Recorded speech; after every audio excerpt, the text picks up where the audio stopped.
You must promise not to laugh too much. Are you ready? I have to laugh. Sorry. I'm already laughing ahead of time. I was born ready, baby. Let's see. I look like... Where's the skillet? I look like Aladura. You know those celeb people? I know, of course. I went to skillet. The only thing missing is the skillet. You had to masculinize it by making it blue. Can you just leave it on till the end of the recording? Please? Just for my vanity. No problem. The things I do for you. It's cute. It's cute. No, just take it out. We're gonna be talking about you, Kelly. I don't want to spoil his good name. Oh my God. But it's cute. The only thing missing that is your test Also, step for your facials, and then you're good. This one is for our teens camp. You're good. Wait, what's that? All the youth leaders are going to be wearing this for the youth camp. Oh, for solid No, gold? the one we do here. It's called New Day. Oh, your church? It's a group of churches. Oh, nice. So we're going to wear like cow. No, you can leave that one on. You can wear that one. That one is cute. So I'm wearing this for a week. It's possible. All right. Moo. And then we're making cow puns. This is we're going to start a movement. Kawabunga. But after a while, it gets dry. It's like, come on, seriously. That's when it gets sweet, when it gets dry. That's when the real sweetness starts. All right, you ready?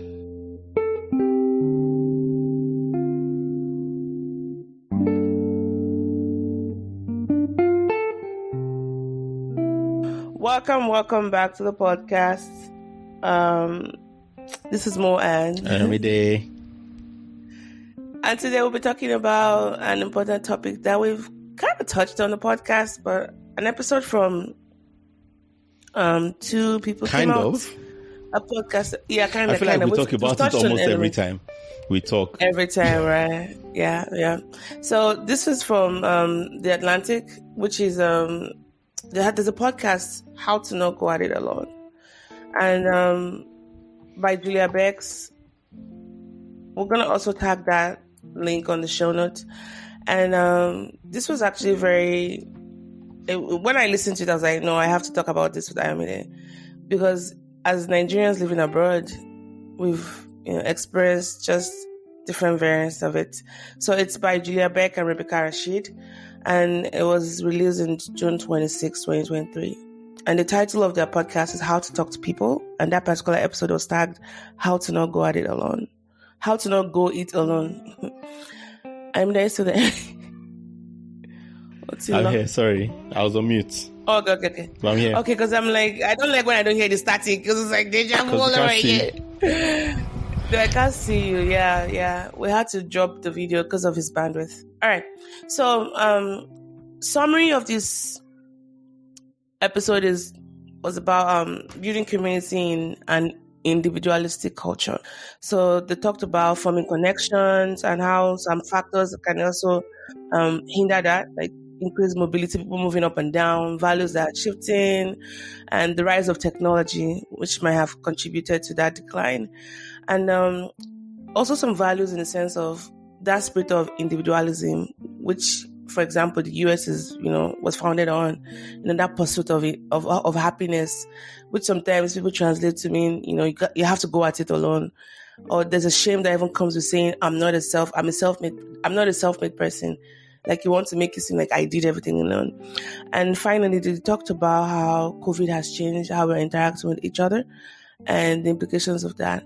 I thought it was very nice to see two Americans talk about this, because, man, as an immigrant, it's very glaring. Just the different fabrics, the fabrics between our society here and the one we grew up. But I will, pause for a moment and just hear Ayomide's thoughts on. And he also liked the episode, but I'd like to hear his thoughts on them, general thoughts, before we go into more specific details. We've talked about it before now, haven't we? But we have. I suppose for the benefit of those listening, it was, I found it really interesting. And one, because of the, not validation, but sort of like, it's nice to see like research that is like, okay, there's stuff I kind of was observing, but now I have some sense of the actual, like, if what the effect looks like, what the numbers are, that sort of thing. But it's also interesting to see, I always find it interesting to see things from other people's perspective. And in this case, like you said, it's like you know, us coming into a country or countries as outsiders to that place, at least initially, and then seeing what it looks like for those who have always been inside, and for them, that's what the norm is. So it's like one of the things I've always found fascinating is the fact that people who grew up here, who this is all they know, still talk about feeling lonely. And then, you know, imagine what it must be like for people who come from a place where there's community and there's like, it's almost like, you know, it's like losing an ability. It's like not being born with an ability versus having it and then losing it.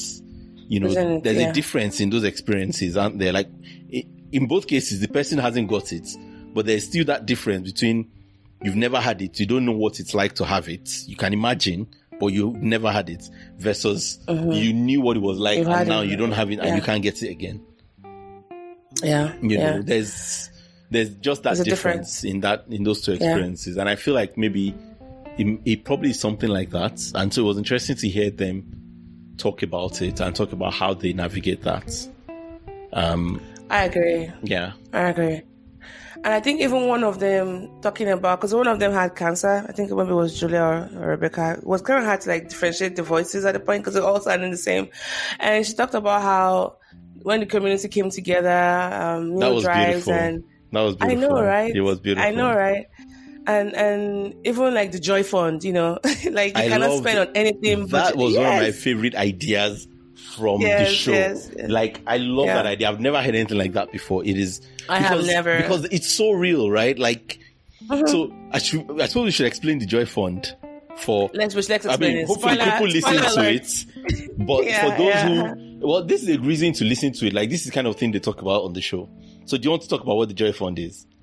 Sure. So, basically saying that this is a special money we're going to put together. You have to use it for something that brings joy for you. It can't be spent on maybe bills and all that. No, things you can't use it for admin. Joy. You can't use it for it's necessary for stuff. Joyful things. Yes. So, which, you know, sometimes we need to prioritize as individuals because you don't think about joy funds. Like, no, but that's why it's so important, because the truth is when you're in those difficult moments, there can be a sense of guilt, you know, in doing anything that is not focused on whatever the issue is, you know.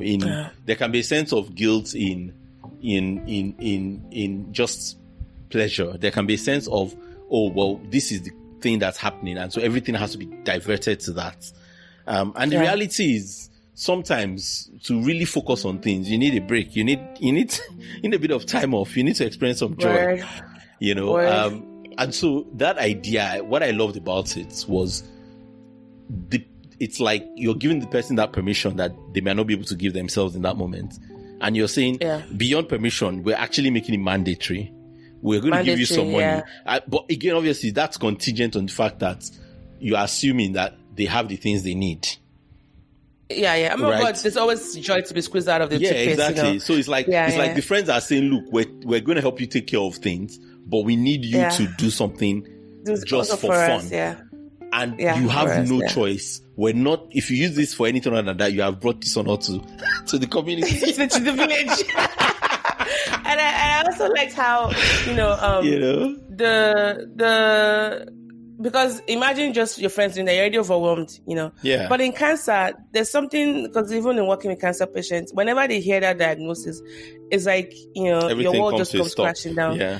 You're only thinking about survival, like what's going to happen to me? What's going to happen to me? I'm losing this function. I'm losing my hair.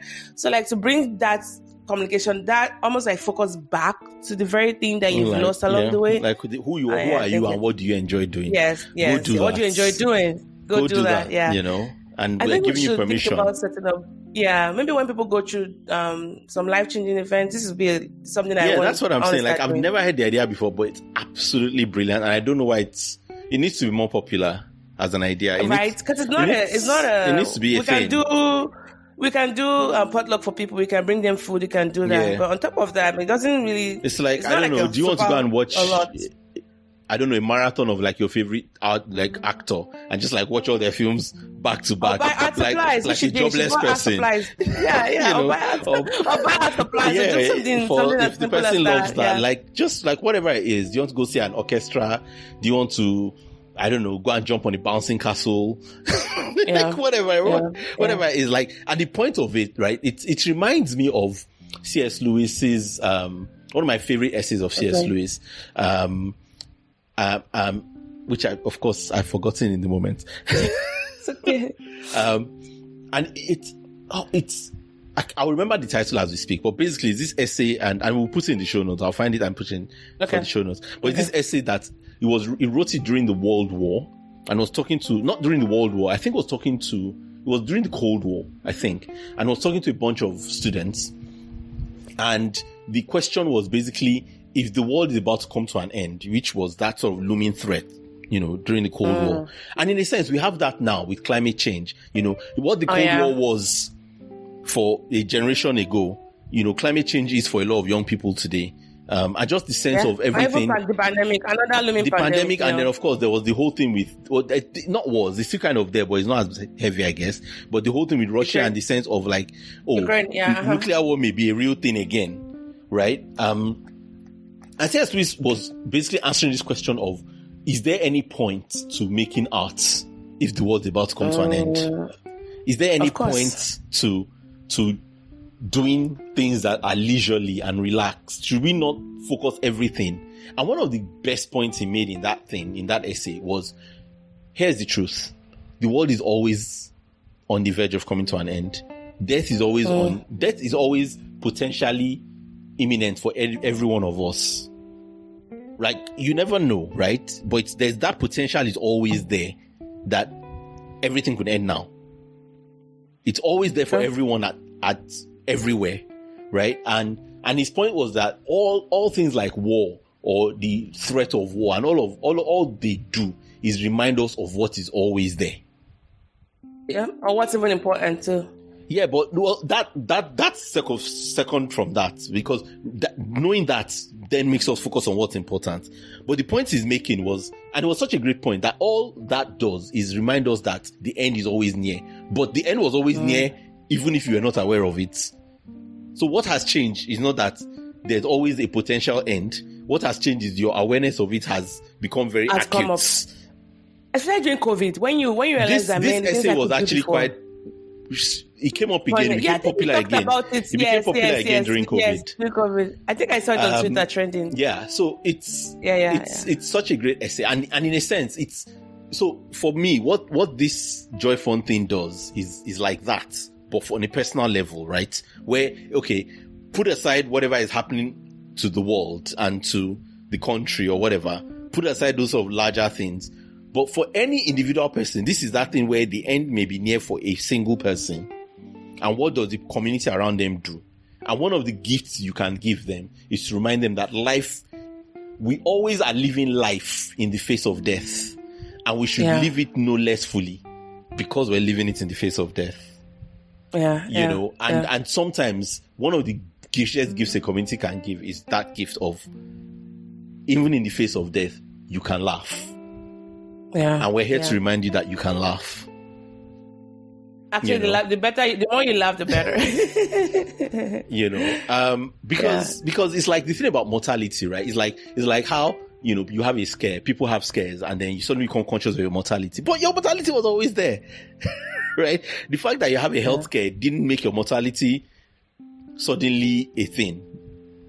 It's there all the time. It's always there. The end can come for anybody at any time, and there's a sense in which that sounds morbid, but there's also a sense in which actually facing that and recognizing it can be liberating, because it's like, actually, because you know this and you faced it, you can now make actual choices about how you want to live, rather than there's a sense of that underlying fear that's always there, or just avoiding it, and then it's just like this fear in the back that you're afraid to look at or face. Yeah.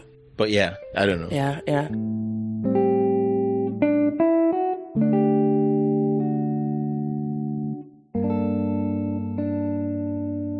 No, that's such a key point. And I think it also helps to kind of transition to another big thing that they talked about, like starting up the first conversation. And I think was it Rebecca telling Julie, saying, "Do you remember the first time we met, where they were working together, right? But she had to send her a message saying, 'Hey, can I come to your desk?'" And I remember the many times I have to text my friend or they have to text me and say, "Hey, is it okay to give you a call now?" And I mean, it's changed a lot how we communicate to each other. And I think it's coming from that ultra consideration. But I imagine how that also perpetuates this feeling that maybe people are not quite as accessible as we think they are. Like, you don't have to ask permission to come say hi to me. But then sometimes that's what we have to do, because you don't want to seem like, oh, I'm intruding your day. But I imagine that, but way back, anytime I travel back home to Nigeria, you get calls and people don't even text you to say, "Hey, can I call you?" The phone is ringing. If you want to pick up, you pick up. So I'm just imagining just how, has it always been like this in this part of the world? Now I'm not able to answer that question because I've only been here for a couple of years. Well, it hasn't. At least from what I've seen historically, it wasn't always like this. Yeah. But what changed then? What changed?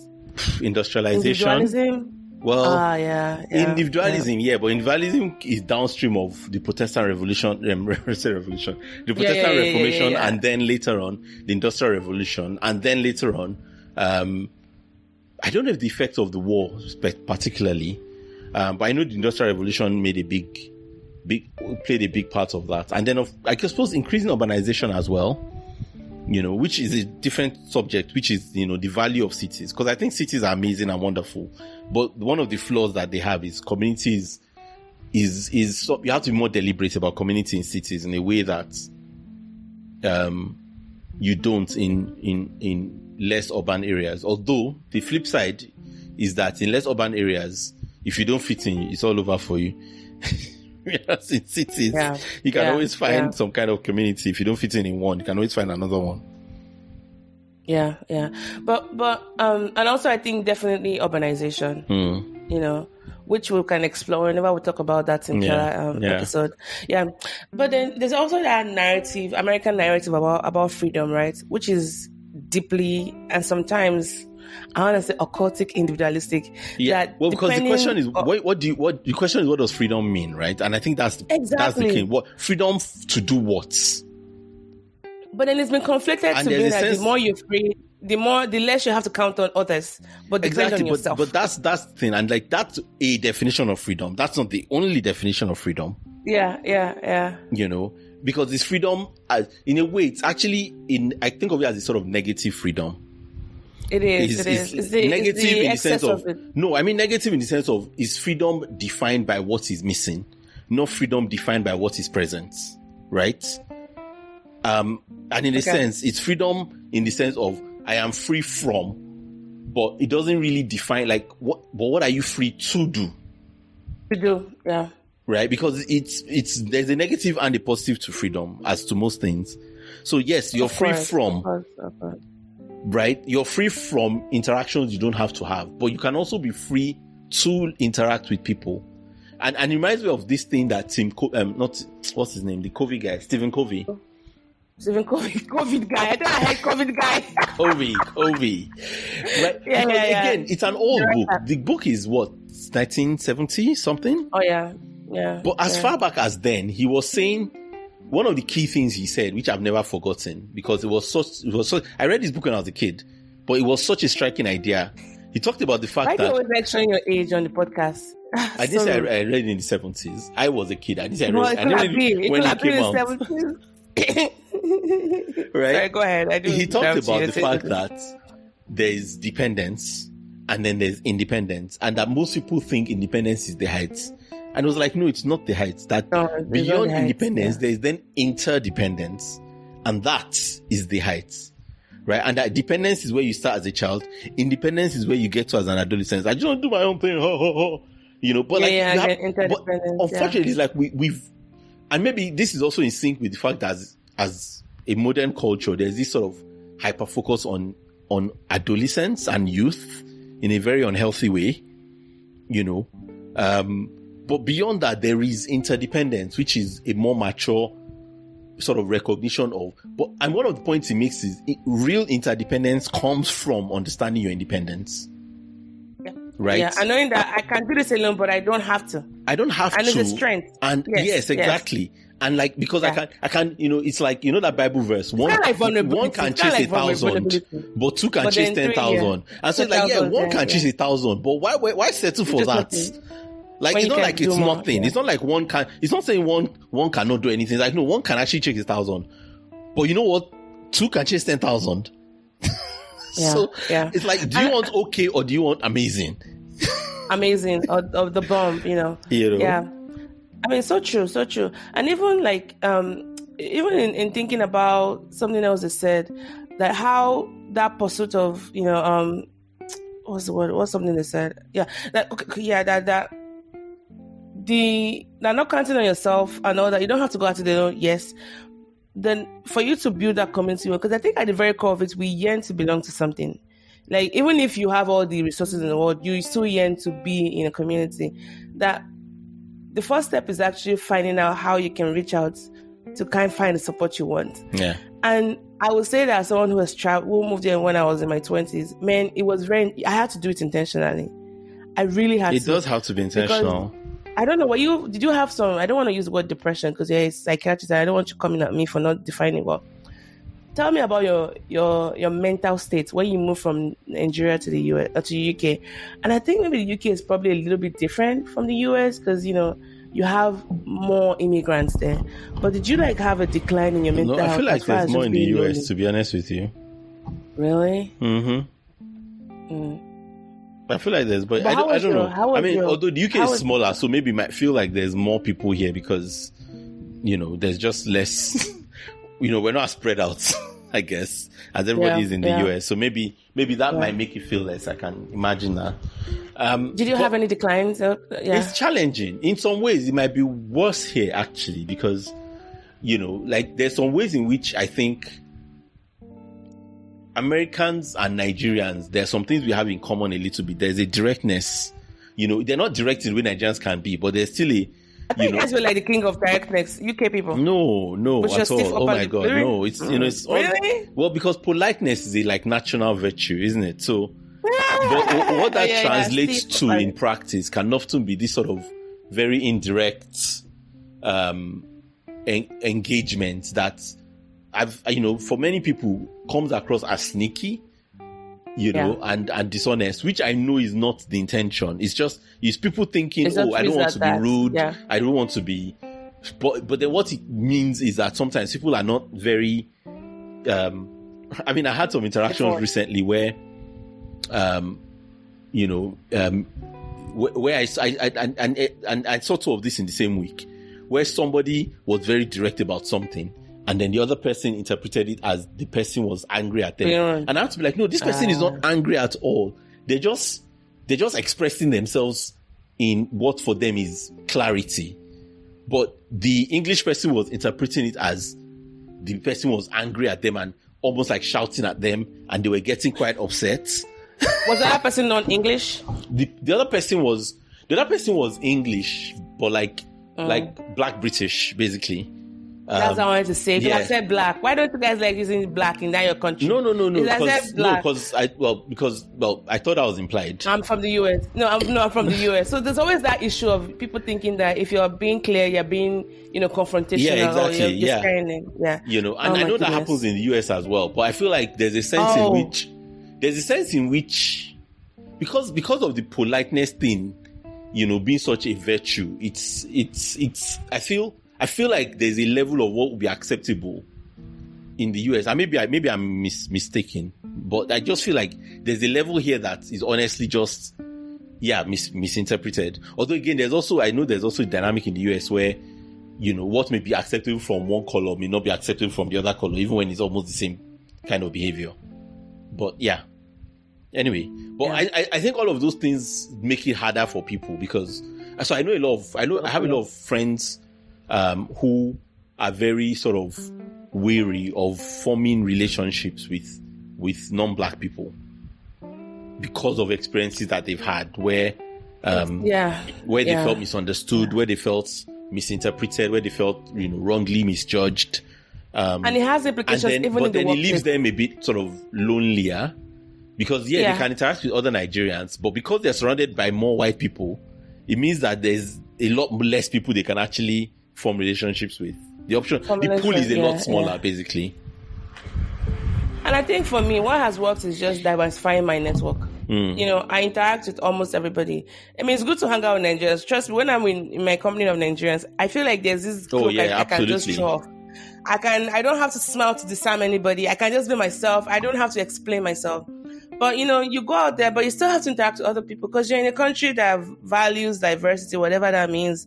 And I think part of it is also just the fact that it helps you too, because there's a sense in which it's from knowing people. So, for instance, it's from your friendships with white people that you realize, okay, there are lots of actually lovely white people, but you also start to realize, these are the reasons why misinterpretation happens. And some of it is just, is innocent. It's just the difference in our cultural, that's it. Before you even get to like without even necessarily getting into sort of power dynamics and all of that, which yes, I know can be a thing.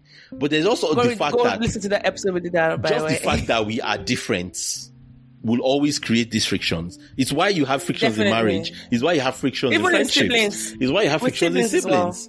It's just there's human nature aspect to it. But then if you're coming from different cultures, you're also coming from with a completely different set of assumptions, expectations that you don't share.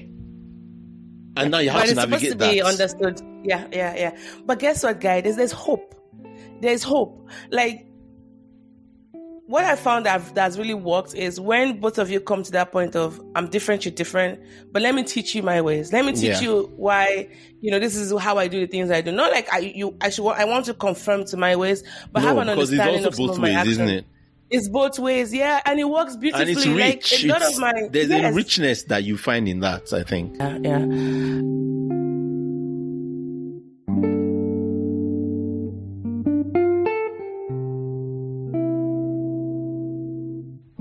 Let me just give this example. It might not be quite as strong, but I was thinking of a very strong one to pull out. So Ari's godparents are white, but they're very, so shout out to Gigi and Pops, by the way.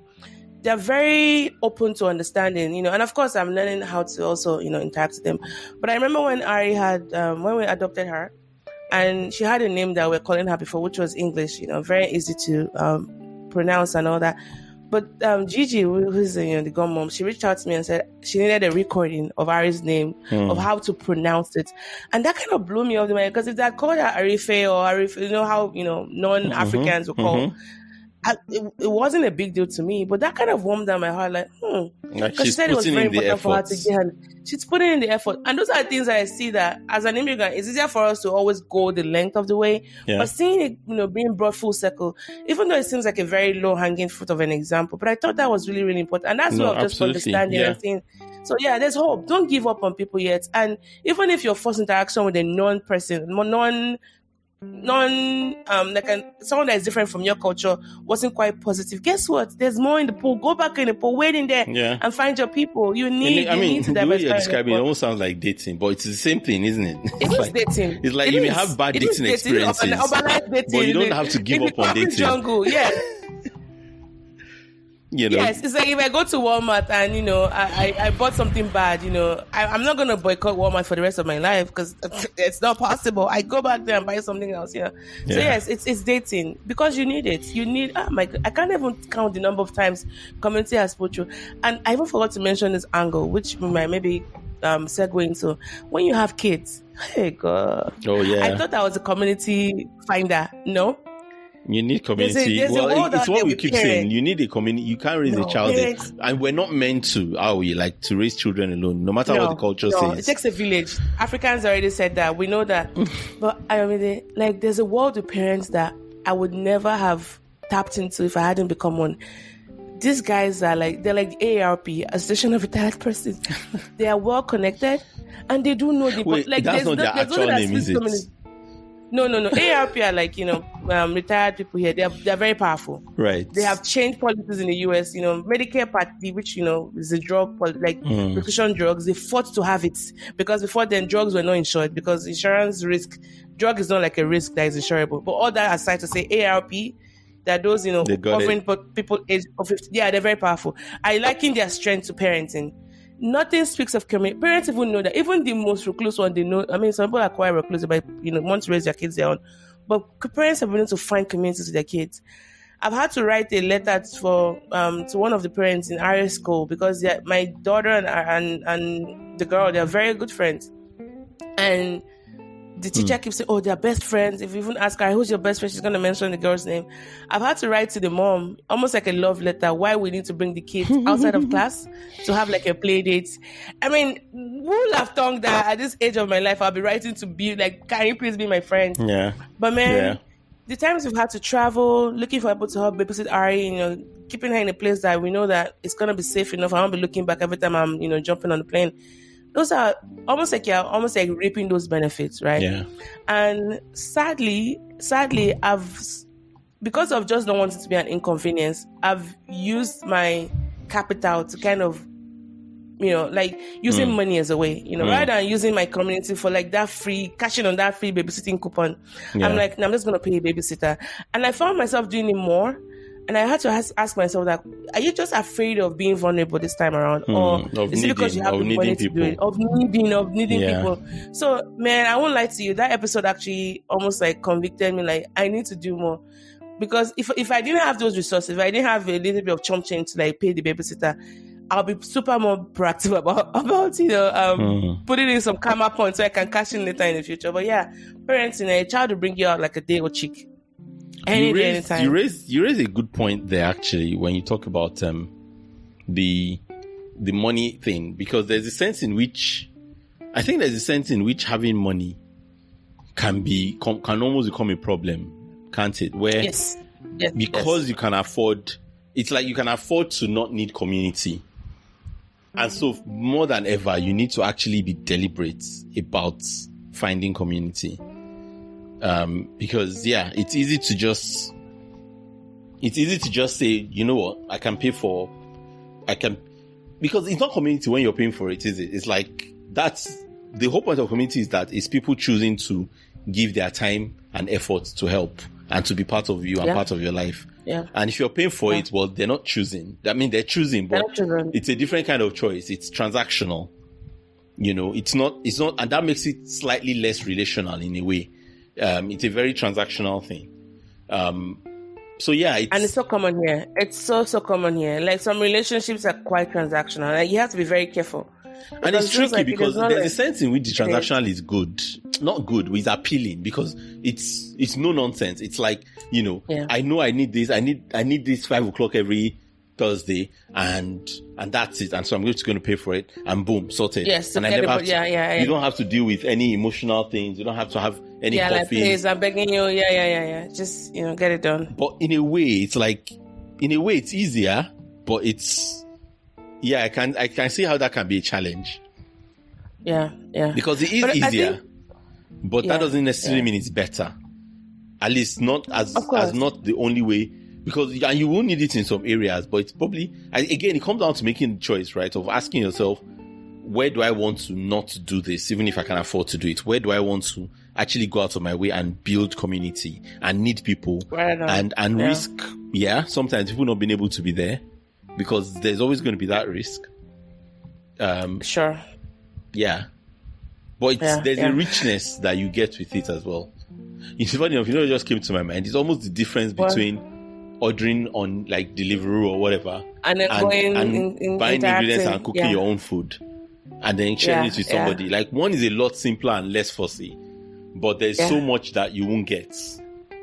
In terms of, there's a richness in terms of what you can make by yourself if you actually make your own food, and there's variety, and there's the unpredictable aspect of who knows.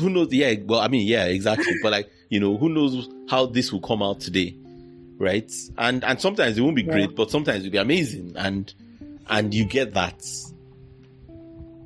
And I think I would say you need both, and it's just giving a lot of thought to where you're doing what, rather than just sort of defaulting to one all the time. Yes.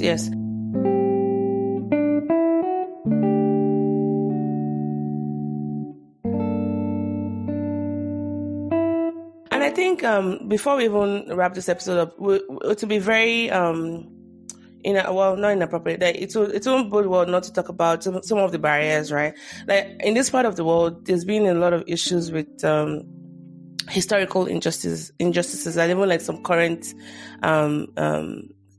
issues we're having with race relations. Yeah, and slavery, for example, oppressed a lot of Black Americans, and and it still persists today.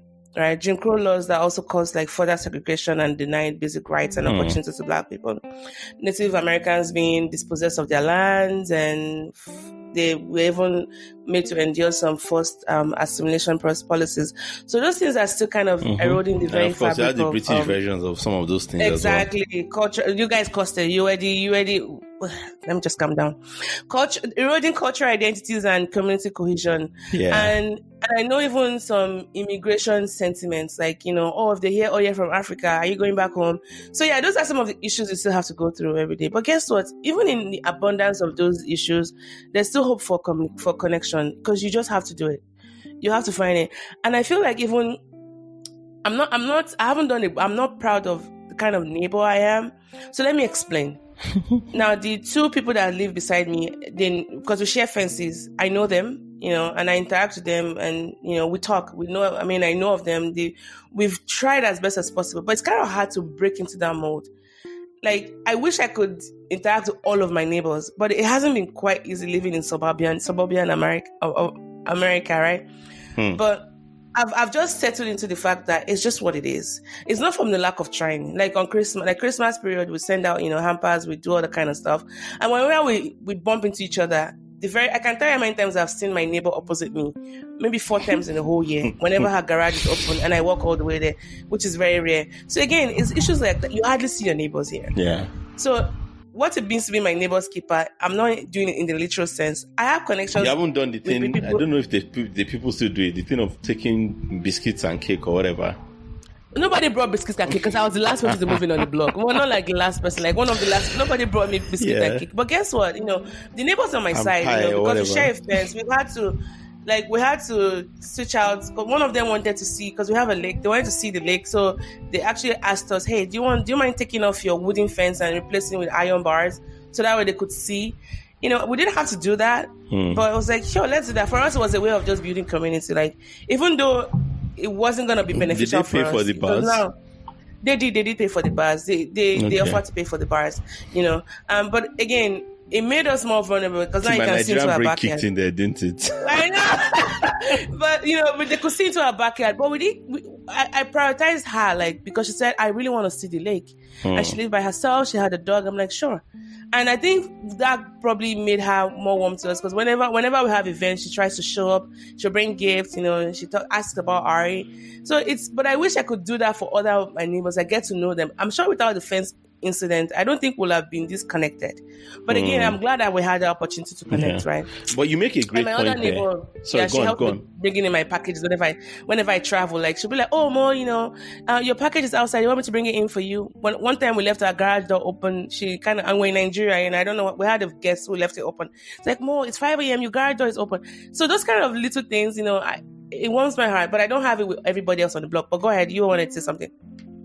Well, I just wanted to just to your point there. There was something in that story that stuck out to me, which was you had a chance to do something for the neighbor, and you're just saying that you don't think you're a very good neighbor, but you did do something. You had because I think some of this is there's an element of proactivity and reaching out, which I get, but there's also an element of, I think, of receiving as well when the opportunity comes, when the other person reaches out, when the other person stretches a hand or makes a request, that's another way to do it, is to receive that, and to like you did, you said, well, you could have said no, you could have responded in all kinds of ways, but you're like, okay, fine, yeah, we'll do it, no problem.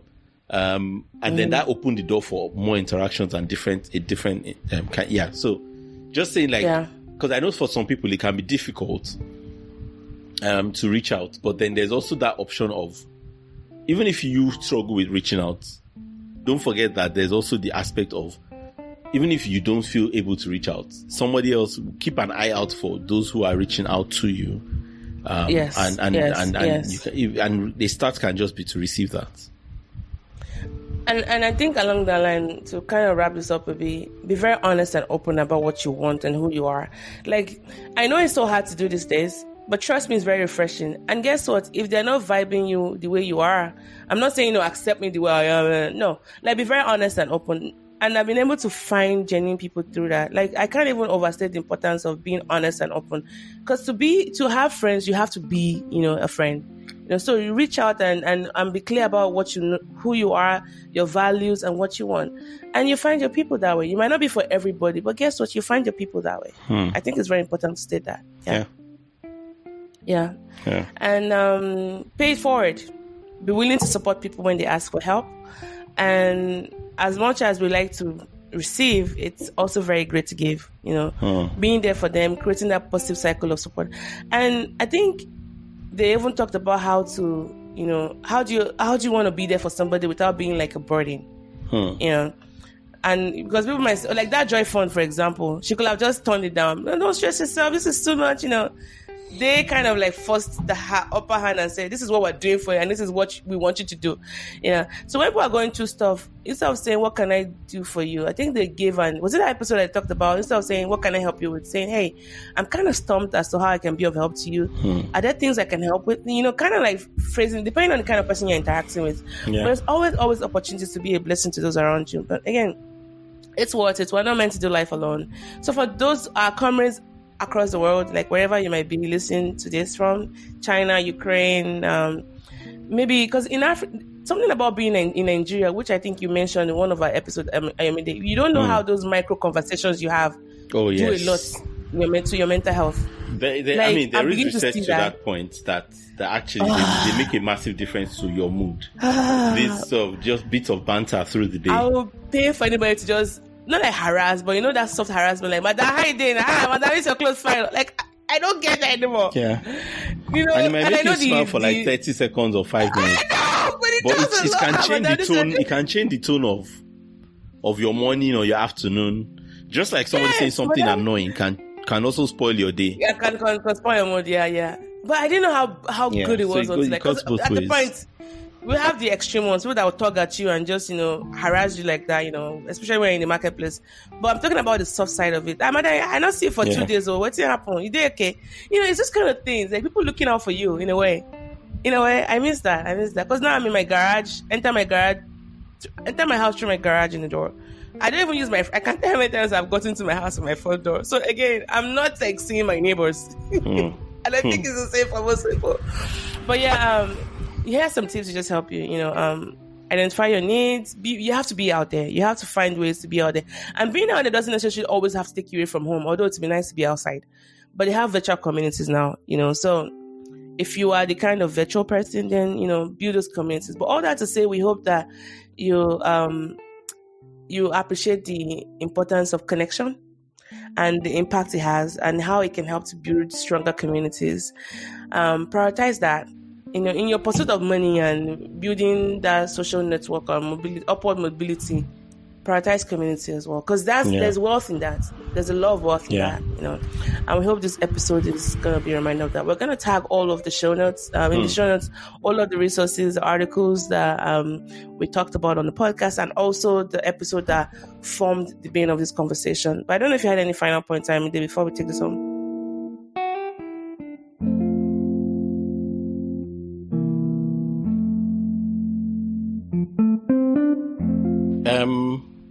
I guess it's just, you were saying something about giving and receiving, and just to say about there's a real aspect where sometimes, and I found this to be true as somebody who personally used to be very, timid and afraid to socialize, and there was a real period in my life where I sort of changed change that. I'm proud of you, by the way. I should say that. I'm so proud of you. Thank you. But yeah, just one of the things I found really helpful in that period was just coming to realize that actually a key thing in dealing with all of this is recognizing that people want friends. And sometimes when we're feeling like nobody is our friend, a way forward is actually realizing that we could be friends to other people. And sometimes that's how you get this thing transforms, is moving from that place of, well, nobody wants to be my friend. Who wants to be my friend? And thinking, who can I be a friend to? Because ultimately, either way, you're friends, no matter who started it. But sometimes, there's something to be said for flipping the question from who wants to be my friend to who can I be a friend to? Who can I be a yes? And yes, that may be helpful to somebody too. So think about, maybe if that's the way you've been asking that question, maybe it's worth looking at asking it in a different way. Yep. And you've talked about this. To be a good friend, to have good friends, you have to be a good friend. Like whose life what changes can I make in making somebody else's life better today?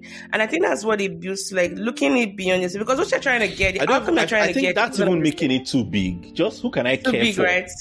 Who can I care if you start making about changes, that may feel like, it's like a project or whatever. Yeah, exactly. Just like you can care, like caring is something we can all do. Whatever that, even if that just means listening to. Who can I listen to? Who can I, be there for? Who can I like? Whatever it is that you can do, even if it's not everything they need, but is there someone that I can do something for? And that could just be a start. All right. I like that. I think it's also, I remember the C.S. Lewis title. It's Learning in Wartime. But yeah, I'll post the link. Okay. I think they had what's that thing? Like a war, there's a picture that I saw of it. Whenever I read on Twitter, it had this balloon. This help me here. I mean, I'm not sure what you're talking about. There was a picture of it was an illustration. Maybe you might be thinking of a website. Maybe it was an illustration. Yeah, it had like one of those submarines, war submarines. Like it was illustrated beside the title of the article. Yeah, but I don't think it was originally what C.S. Lewis. But yeah, we're gonna tag that. It's if you read it in today's context, it could have easily been written about COVID. Oh, absolutely. Yeah. All right. Well, we hope that this episode you enjoyed this episode. Remember, by embracing vulnerability and supporting one another and seeing how you can make a difference in somebody's life today, that can also help in forging deeper connection and creating a more connected society. We need each other. Together we can bring about that positive change and foster a sense of unity and understanding. And so go be that change you want to see in the world. Not to sound very cheesy, but let us know how you really enjoyed this episode. And in the meantime, catch up with other episodes from the podcast. Well, this has been Mo and Ayomide. Everyone. Catch you guys next time. Thank you, Ayomide. Thank you. On behalf of my mom, thank you. You have a huge fan in my mom. Oh, man. He's like, I'm in the back. I'm like, Mom. Anyways, it's good to see you again. It's good to see you. I've sent you a PDF of the... I've seen it. I've shared it with my people. Yeah, we're gonna add. Who are your people? Your team. My team. Yeah. I'll try and find this PDF. Is like a scan of the book. I'll try and see if I can find like an online version of the essay. I'm sure I will have one. All right. Well, I hope you enjoy the rest of your week with your youths and have a motivational week. Oh, you moved the hat. The what? Yeah, I did. Since you couldn't see me again, I thought there's not much point. No, I've been seeing you all along. Well, because I turned on my video at one point, just because yours froze, and I thought it might help the internet. Oh, I see. So you might be seeing a frozen version of me. I don't know. Do you know, for a second, I thought I didn't record this episode, but I did. Oh, wow. Oh, my God. No, that's not. No. Oh, my goodness. I'm going to throw away the topic. We'll have to do something else because there's no way I can replicate that. There's no way. All right. I would just lie down.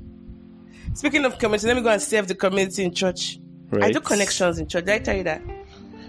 Is that like welcoming? Welcoming, like, and then whenever new people come, we take, just with them. How was service? Can I pray with you? Yeah. Farah, Gigi said that was one of my strengths, connecting with people. Who? Gigi's Ari's godmother, right? The same one I talked about. She's one of the pastors in my church. There are pastors in my church as well. She's like, "No, that's one of your superpowers. You should connect." I'm like, "You sure?" She's like, "Yeah." I'm like, "Okay." So I'm doing it now, and I like it actually. Just saying hi to people and checking in. So I completely agree. But I've always church. I don't know, something about church service, like being vulnerable in church. I don't know. Maybe we can talk about that. Maybe there's some trauma I need to unearth. But I'm very worried about getting connected with people in church. I don't know. Does that make sense? Yeah, I'm wondering why though. I think I think I have a reason why, but I've just always had that aloof, I'll just see you on Sunday and bye-bye. But I love small groups, but just the church itself, I don't know. There's just something about church.